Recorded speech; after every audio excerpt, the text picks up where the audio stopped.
Vietnam's power to charm and captivate visitors is as strong as ever.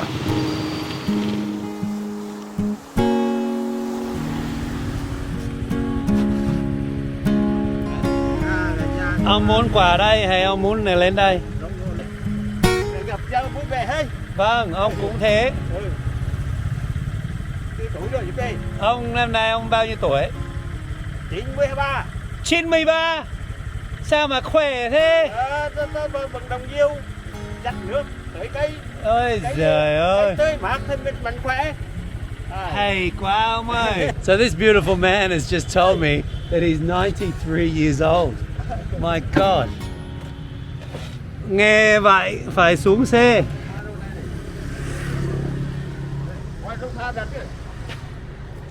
Visitors in the 2020s are still amazed by something that visitors in the 1990s were amazed by, and that is that the Vietnamese people are incredibly welcoming of foreigners despite the trauma of their history.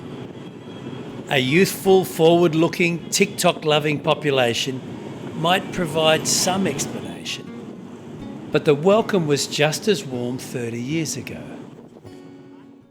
And you might expect that more than a century of violent foreign intervention in Vietnam might actually produce some intergenerational resentment, as it has in so many other parts of the world. It's a question that I've been consistently asked for 3 decades. This local gentleman's offered to take me across this river for a look at the cave that's over the other side. Feeling pretty fortunate. I'd only met this guy about 2 minutes before he offered to take me across the river. The frequency with which Vietnam throws up these random acts of kindness does make it a bit of an outlier. Don't assume that means you needn't be wary of scammers or that there aren't some very unpleasant experiences had. There are. Be cautious, be sensible, but this is a pretty safe place for travellers, especially outside the big cities and the major tourist centres. Look at this country. I'm just weighing the craft down. I don't think it's used to this kind of weight. That's just why there's so much water.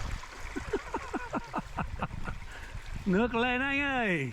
Fortunately, my bulk didn't sink the raft and we made it across to the other side. Our destination was an old Viet Minh hideout in the forest. It was used 70 years ago in the Battle of Dien Bien Phu that ousted the French.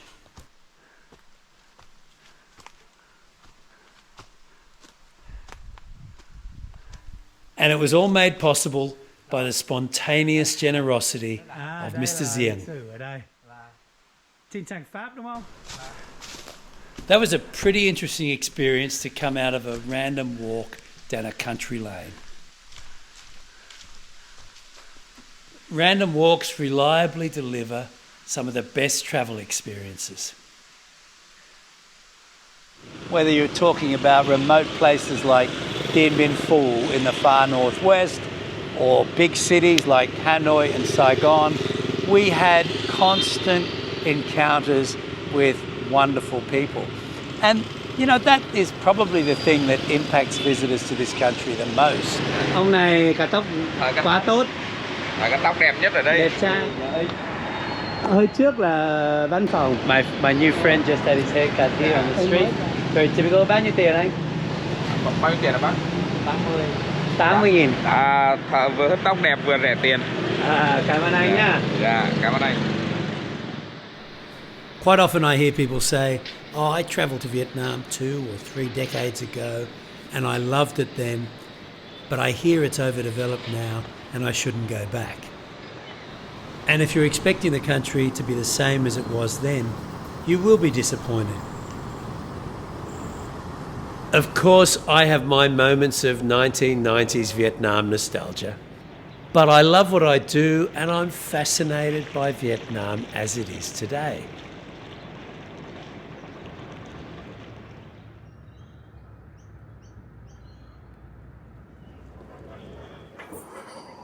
So I seem to carry nostalgia around with me wherever I go. I'm back home in Sydney at the moment, working on our tours here, and it's a bit chilly.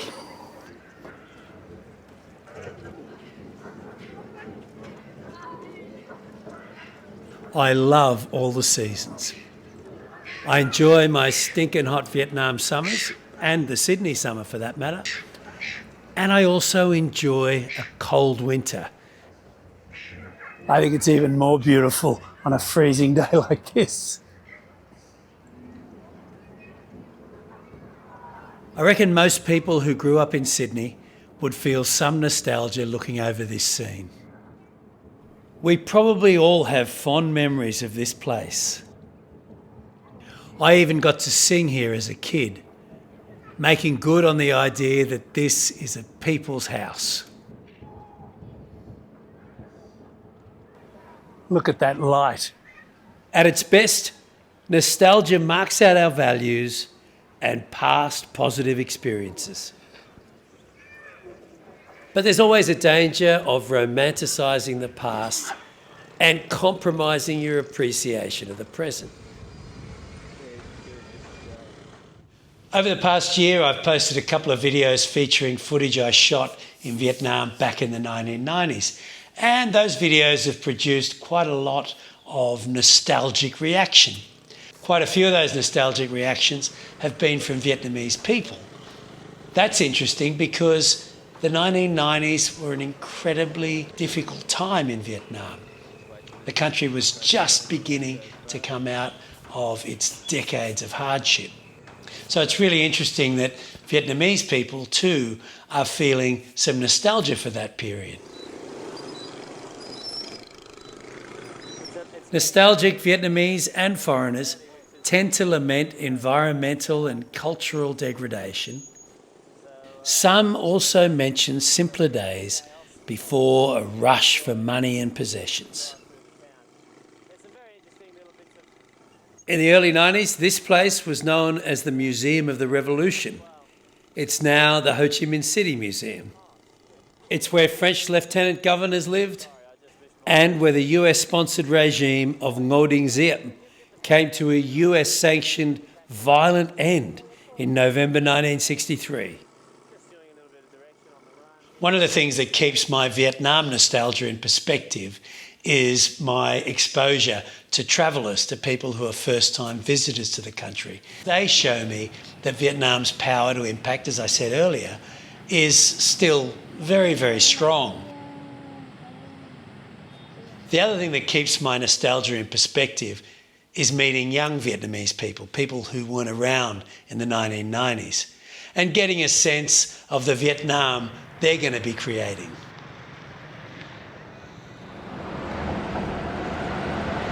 So my first decade and a half in this part of the world was spent on the back of motorbikes or riding Honda Cubs around. And now I'm in an EV taxi in the middle of Saigon. A Vietnamese EV, no less. Well, that was a pretty amazing ride in Saigon. There's been a lot of demolition of unique Vietnamese heritage over the last 30 years. That has been painful to watch. Vietnam's beaches and stunning landscapes have also taken a hit from a relentless pouring of concrete and developer greed. It's heartbreaking to hear travellers saying negative things about places like Ha Long Bay, Phu Quoc Island and Sapa. Overdevelopment risk has been building in many parts of Vietnam for well over a decade. So you need to be discerning about how and where you travel. This is probably one of the few places I know in Vietnam where you can come and see mountains with really thick cover. You're not going to see concrete structures in the distance degrading the scene. Precious, unspoiled scenes like this are getting harder to find. Vietnam might be due a tourism development reset that prioritises nature, fresh air, clean water and traditional Vietnamese things. These values are going to start to define development, modernity and prosperity everywhere.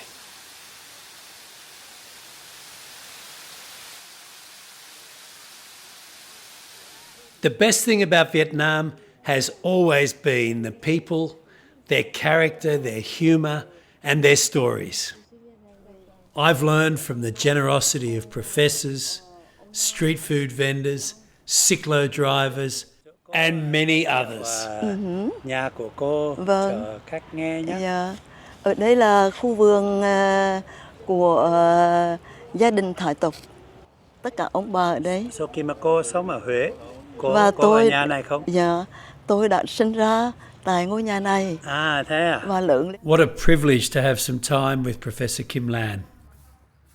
A professor of philosophy in Germany, she is now back in her hometown of Hue, where she's making a wonderful contribution to cultural life.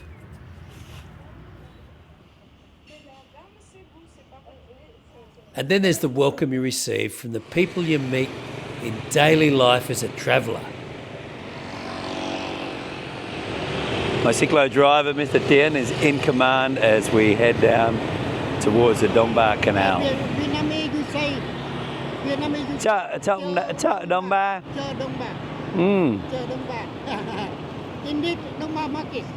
Chính xác, anh nói tiếng Anh rồi đấy.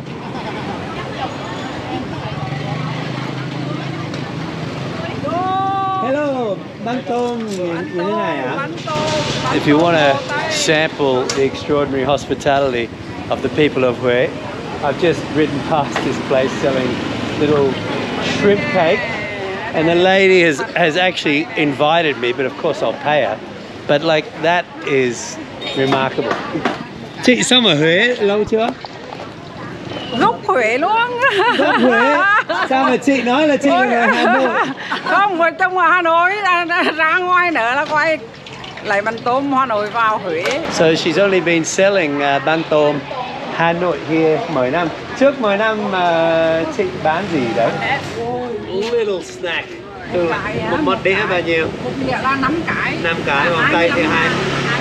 This is the kind of dish that I can imagine a lot of travelers will absolutely fall for. I mean, it is really, really tasty and really easy to knock over. So I've been in Hue a couple of days and I've been eating Vietnamese food every meal, but I haven't yet dipped into the Hue specialties. That's going to have to come.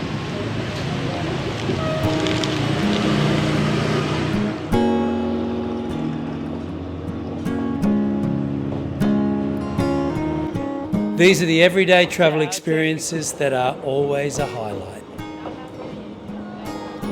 And you don't need to speak Vietnamese to have them. In many ways, playing around with the language, trying to be understood, is part of the fun. Apart from the archival stuff, most of the footage in this video was shot during research for our Vietnam by the Book tour across the country. It's a 16-day trip based around 3 books. It's a very special one and we run it a couple of times a year. If that interests you, then head over to oldcompasstravel.com. If you meet people doing business in Vietnam, they'll tell you the country's best economic asset is its people. And it's the same for travellers. Thanks for joining us. If you'd like to travel some more with us, you can subscribe to this channel or head over to rustycompass.com. And if you'd like to travel with us in person in Vietnam or Sydney, head over to Old Compass Travel. There's more information in the introduction below. Thanks again and talk soon. Cảm ơn, chúc vui sức khỏe. Vâng, cảm ơn.